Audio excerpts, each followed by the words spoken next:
Well, hello, you wonderful humans, and welcome back to Pokemon Snap. In today's video, I'm going to be showing you how to unlock some hidden and secret Pokemon interactions to get your 3 and 4 star photos. Not only is this going to be great for getting your 3 and 4 star photos, but this is going to be a good way to fill up your photo album with some really unique and great shots. Now, right now, we are on the level 3 version of the first map, which is pretty easy to get to. And this is going to allow us to unlock some specific interactions. And specifically, the ones you get the Pidgeot picking up the Magikarp, which is a pretty great interaction. And it's going to be how you're going to get the 3 and 4 star photograph of both the Pidgeot and the Magikarp. It's a little complicated to get into, and we'll get into that here shortly. But the first thing we're going to cover is the 3 and 4 star Emolga.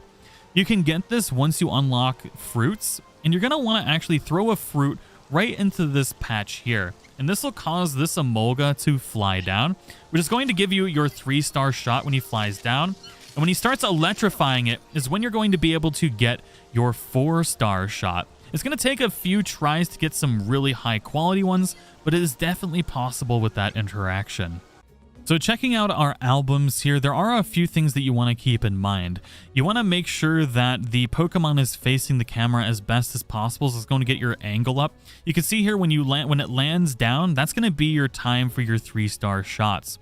Once Emolga starts to electrify the fruit is when you're going to get your 4-star quality.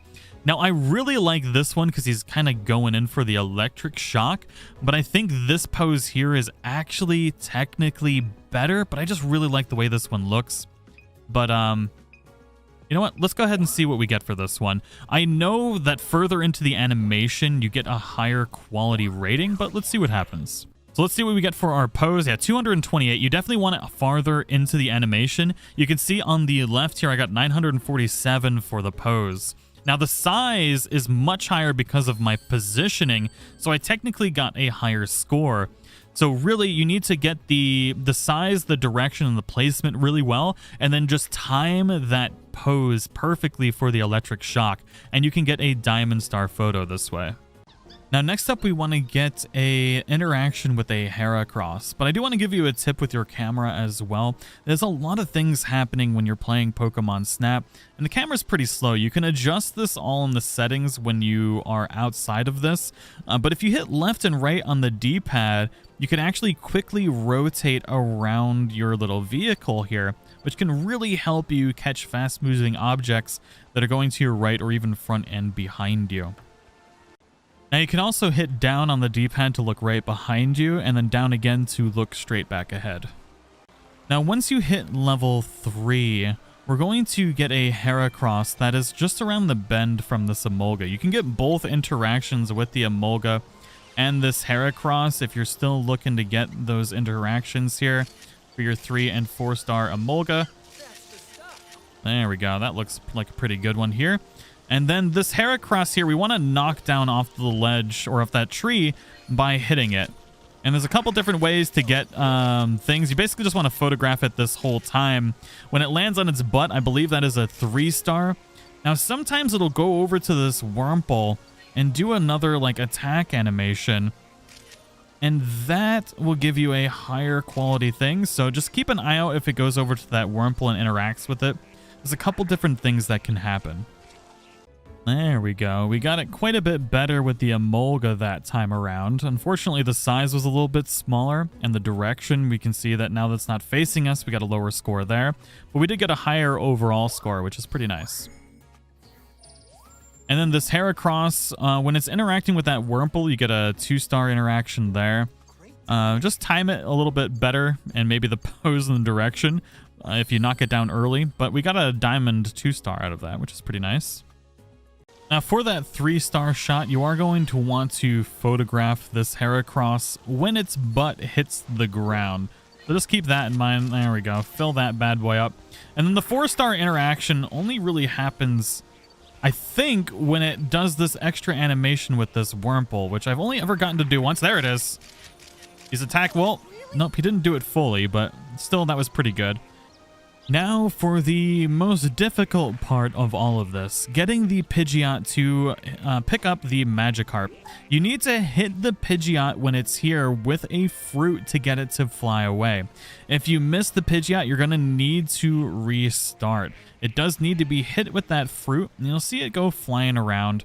And we're going to go down this path here. We don't have to go this way, but I want to try it out and see how it goes. So we're going to go to the right here, and you're going to see that the Pidgeot is now up on the tree. And all we need to do from here is get this Magikarp to jump up. You can see that the Pidgeot looked down at the Magikarp, and let's just follow this Pidgeot as it flies around. And hopefully we can get the timing just right. There we go. That's pretty good. And then as it's flying away, we can get more shots too, so just keep that in mind. You can get shots of both the Magikarp and the Pidgeot, but they're not going to be great. You really want to get that right when it's down at the bottom. Now, once we get the shots that we want, we can see if we got high quality ones by just going to quit research. This allows us to just go right back and check on our photos. And there we go. We got our 4-star shot of the Magikarp. So we will need to make sure that we get a shot of the Pidgeot when it's in focus during that too. Because we get 3 stars when it's flying away, but these are going to be low quality shots. We'll grab one in here and see what happens here. But this Magikarp one should be pretty good. All right, we got the pose good at 950. Size, not so great. Direction, meh. Placement and other Pokemon. So we could definitely get this better. I wonder if we try a different angle, if it'll come out better. And obviously we could photograph the Pidgeot instead of the Magikarp at this position too. Now, you're definitely going to want to get the Pidgeot carrying the Magikarp when it's closer as well. So this is going to be something you're going to have to do a few times. So I think the best way to get the 4-star diamond shot of the Magikarp, as well as the 3-star shot of the Pidgeot picking up the Magikarp, is actually going to be going to the left here. And then hitting the Magikarp like right as you're crossing the bridge. That way, as that Pidgeot flies down and around, it should be in frame just in time for this clearing here. And I think we got it.